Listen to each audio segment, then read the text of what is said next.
আসসালামু আলাইকুম। সকল ফেসবুক বন্ধুদেরকে জানাই শুভেচ্ছা। আজকে আপনাদেরকে নিম গাছ সম্পর্কে কিছু বলবো। আপনারা কম বেশি জানেন যে নিম গাছ একটি ভেষজ উদ্ভিদ।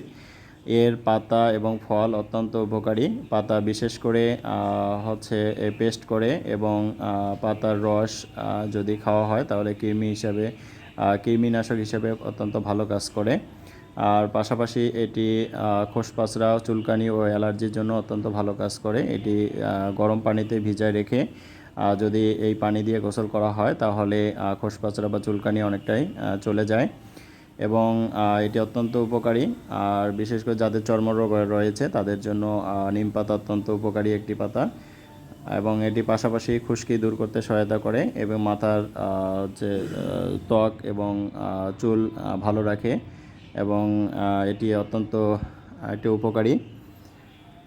পাশাপাশি এটি হচ্ছে আপনার শরীরের হার্ট ও লিভার ভালো রাখে এবং পরিপাকতন্ত্রে অত্যন্ত গুরুত্বপূর্ণ ভূমিকা পালন করে। পেটের গোলযোগ বা সমস্যা দেখা দিলে নিম পাতার রস খেলে এটি অত্যন্ত উপকারী এবং পাশাপাশি এই গাছের কাঠ অত্যন্ত শক্তিশালী ও মজবুত এবং এই কাঠে সহজে ঘুণ ধরে না এবং এই কাঠ আমরা আসবাবপত্র তৈরিতে ব্যবহার করি এবং এটি আরও আমাদের চোখের দৃষ্টিশক্তি ভালো রাখে এবং চোখকে ভালো রাখে। তো আমরা বেশি করে নিম গাছ লাগাবো হচ্ছে আমাদের পরিবেশ রক্ষার্থে। পাশাপাশি আপনারা দেখতে পাচ্ছেন যে এই ফলটি আমরা ছোটোবেলায় হচ্ছে বাঁশের তৈরি বন্দুক দিয়ে এই ফলটি গুলি হিসেবে ব্যবহার করতাম আর কি, অনেক মজা করতাম। তো ধন্যবাদ সকলকে, ভালো থাকবেন, সুস্থ থাকবেন, আল্লাহ হাফেজ।